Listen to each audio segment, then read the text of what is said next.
Today we're going to be learning about relative clauses and the relative pronoun. First, a look at today's objectives. These are the questions you will be able to answer at the end of this video. What is a relative clause? What is a relative pronoun? What are the forms of the relative pronoun? And what determines the form of a relative pronoun? First, a quick recap. We have learned already that clauses are a group of words in a sentence with a subject and a predicate. You can have main clauses. A main clause is a clause which can form a sentence on its own. For example, the dog chased the car. You can also have subordinate clauses. A subordinate clause is a clause which cannot form a sentence without a joint main clause. For example, the dog which chased the cat. For a bit more help in a refresher on clauses, click the link here. Okay, so what is a relative clause?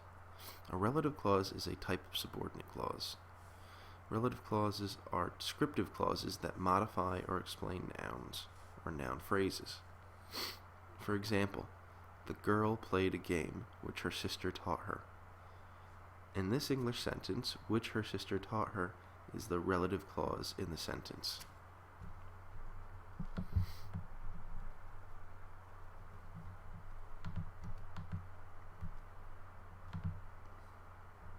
So let's look at an example in Latin.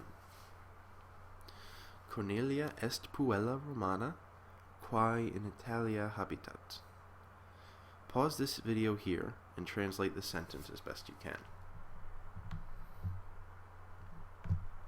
Okay, let's look at a translation.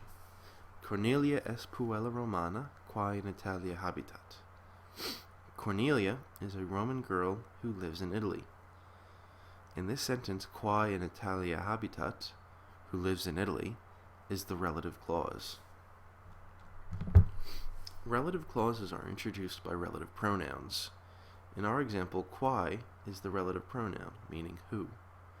Relative pronouns relate or connect the relative clause to a noun or phrase in the main clause, called an antecedent. So now that we're familiar with what relative clauses are and what a relative pronoun is, let's become familiar with the forms of the relative pronoun. First, the singular. Read the forms of the relative pronoun singular as I say them and repeat after me. Qui, quae, quod, cuius, cuius, cuius, cui, cui, cui, quem, quam, quad, quo, qua, quo. Pause the video here, write down all these forms in your notebook, and repeat them to yourselves as many times as you need to master the forms. Start it up again once you feel comfortable with the relative pronoun singular. Okay, so now that you've memorized the relative pronoun singular, let's look at the translations. Nominative, the translation will be usually who, which, or that. Genitive, whose, of whom, of which. Dative is to whom, to which, for whom, for which. Accusative is whom, which, or that. And the ablative can be translated in various ways, such as example, by whom, by which, or in whom, in which, the usual ablative meanings. So now that we're comfortable with the relative pronoun singular, let's try the relative pronoun plural. Okay, so same deal. We have our chart here. Repeat the pronoun with me and try to get a rhythm for it. Qui, quae, quae, quorum, quorum, quorum, quibus, quibus, quibus, quos, quas, quae, quibus, quibus, quibus. You'll notice that there's kind of a cadence to the relative pronoun chart in the singular and the plural. That singular is a good tool to help you memorize it in your head. By repeating the relative pronoun several times, you should almost get into a rhythm of it. So, try again what we did for the relative pronoun. Pause the video here, write the pronoun down in your notebook and repeat it to yourself until you have it memorized.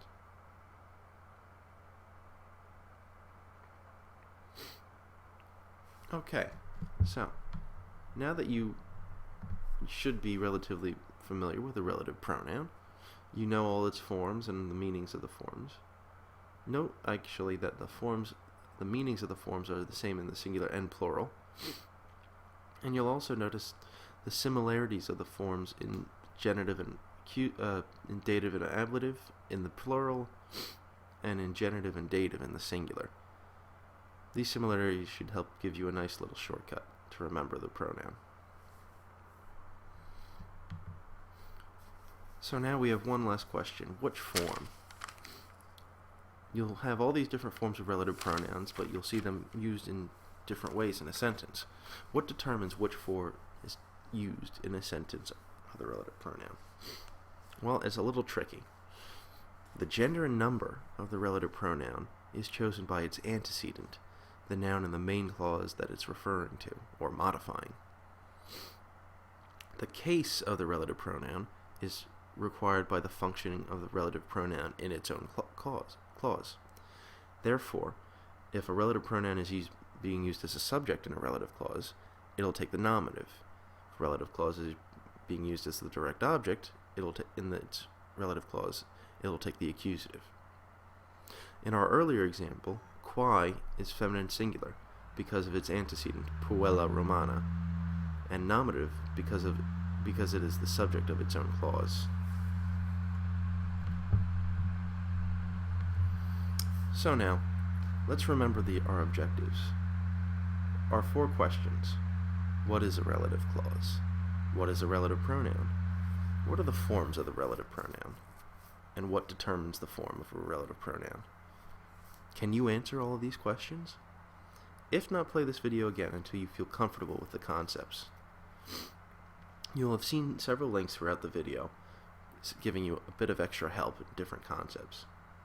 If you have any trouble with any of these concepts, I really recommend going back and watching the video over again, or even just parts of the video with the trickier concepts you're having trouble with.